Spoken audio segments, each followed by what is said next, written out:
You were young. Maybe it was your dad's favorite movie. Maybe you caught it on TV late one night, but somehow you ended up watching Rudy. And for those 2 hours, it didn't matter who you were because you saw yourself in someone no one believed in. In 1993, grown men wept in movie theaters because a 5'6" walk-on made a tackle in a blowout game. But none of this was just about football. It was about fathers who didn't say much, boys who were told to be strong, towns that turned Friday nights into mass. It was about pressure, about silence, and about that one shot to finally mean something. Rudy wasn't supposed to be a hit. No big-name actors, no flashy effects, just a janitor chasing a dream no one else believed in. Rudy was too small, too slow, and not nearly talented enough. But he had heart, and that was enough to get him onto the practice squad at Notre Dame. He took hit after hit, day after day for years without ever seeing the field. Until the final game. The coach let him dress. He ran onto the field, made a tackle, got carried off on his teammates' shoulders, not because of talent, but because he never stopped showing up. He didn't start. He didn't score. But for those few seconds, he existed, loudly, proudly, seen. And if you grew up with a father who never said, "I'm proud of you," or a coach who only screamed, or a dream you couldn't quite name, Rudy wasn't just a movie, it was oxygen. Some people saw themselves in Rudy. Others saw their fathers, their best friends, their younger selves, still believing, still hoping that being seen might be enough. Chapter 2. Brotherhood and Pressure. You probably watched this one in school, or your older brother made you. Remember the Titans? You didn't know it yet, but you were watching a war happen inside a locker room. It opened with a funeral, but its heart lived in 1971 inside T.C. Williams High School in Virginia. Newly forced to integrate black and white players jammed into one locker room. One team, one chance. At first it was resentment. The white team didn't want Coach Boone, played by Denzel Washington. The black players didn't trust the old system. Everyone waited for someone to break. But then came training camp in Gettysburg. They ran drills until their legs gave out. Boone made them learn each other's names, stories, families. They yelled, they fought, and slowly something shifted. Boone and Coach Yost made them see each other as people, not enemies. Jerry Berthier and Julius Campbell, two captains from opposite sides, started off at war, but when they began to trust each other, the team followed. Berthier, the All-American, and Julius, the powerhouse, began to play like brothers. The Titans didn't win because they were better athletes. They won because they became something the town couldn't destroy, a family. The season ends, life moves on, but it comes back to the funeral. Julius stands over Jerry's grave, and we remember it wasn't about football. It was about who they became in spite of it. Then came a different kind of story, one where the villain wasn't hate, it was pressure. Friday Night Lights doesn't glorify football, it barely even romanticizes it. It tells the truth. Odessa, Texas. Permian High School. The Panthers are everything. Players like Boobie Miles are expected to carry the dreams of the whole town. Boobie was a star. Fast, cocky, charismatic, he had scholarship offers. But one injury, and he was done. No backup plan. No sympathy, just silence. The story follows Coach Gary Gaines and quarterback Mike Winchell. Gaines is stoic, quiet, and trying to hold together a team under impossible expectations. Mike is shy, uncertain, and carrying the weight of the team and his struggling family. Gaines tells them to be perfect, not in the score, but in effort, in love, in brotherhood. But you see the cost early. Players fighting through injuries, parents living through their sons. Every missed tackle, every dropped pass feels like a collapse. And when the season ends without a championship, it's devastating. Not because they lost, but because they gave everything. And it still wasn't enough.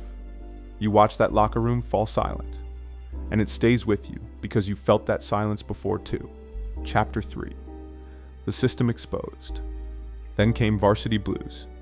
Same field, same pressure, but no more pretending. Jonathan Moxon. Mox is a smart kid, a backup quarterback who doesn't want the spotlight. He wants to go to Brown University, not play hero for a town obsessed with football. But when Lance Harbor, the golden boy and star QB, gets injured, Mox is thrown into the fire. Coach Bud Kilmer doesn't care about health or dreams. He wants wins. He pressures players to take painkillers, to play through concussions. He's a tyrant disguised as a legend. Mox sees what football is doing to his friends, to himself, and he decides to stop it. He leads a quiet mutiny, no yelling, just refusal. The players walk away from Kilmer's control. They choose to play on their own terms. Billy Bob, the lineman, breaks down from the pressure. Wendell, the running back, is exploited and overlooked, but together they reclaim the game. It ends not with a trophy, but a question. What's the point of winning if you lose yourself? Then came Any Given Sunday. No kids this time. No high school dreams. Just men clawing to survive in the pro leagues. Willie Beeman, played by Jamie Foxx, is the third-string QB who finally gets his shot. He's gifted, improvisational, and increasingly cocky. The old-school coach, Tony D'Amato, played by Al Pacino, doesn't understand him, but sees potential. They fight, clash, misread each other. Beeman wants the freedom to play his way. D'Amato wants structure, discipline, legacy. Off the field, chaos reigns. Players are traded like stock. Painkillers flow like candy. Team owner Christina Pagliacci pulls strings behind closed doors. The league is brutal. And then comes that locker room speech. D'Amato talks about life being a game of inches. Either we heal as a team, or we're gonna crumble. How every inch matters. Every decision, every moment. We can stay here, get the shit kicked out of us, or we can fight our way back. It's not just a speech. It's a man confronting what football took from him. His family, his soul, and trying to find a reason it still matters. I chased off anyone who's ever loved me. And lately, I can't even stand the face I see in a mirror. Chapter 4, The Quiet Rise. Then came a whisper. A movie without big names or big speeches. Invincible. Vince Papale is 30, a bartender in South Philly. No college football, no agent, no money, just a flyer about an open tryout for the Philadelphia Eagles. Nobody expects him to make it, but he does. He runs faster, trains harder. Coach Dick Vermeil sees something in him that stats can't measure. Heart, grit, hunger. Papale earns a spot on special teams. He is Philadelphia native Vince Papale, a former teacher who didn't even play college ball. Oh, you must be kidding me! He takes hits, blocks, chases returns. Every play is a test, and every time he shows up. In a city full of underdogs, he becomes a symbol, not of greatness, but of hope. He doesn't win a ring, he doesn't break records, but he changes what people believe is possible. What these movies gave us wasn't just nostalgia, it was something deeper.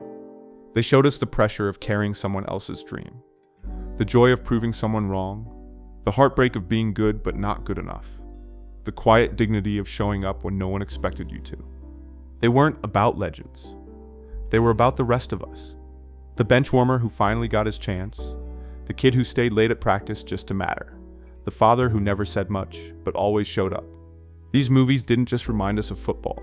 They reminded us what it means to be seen. And maybe, just for a moment, believed in.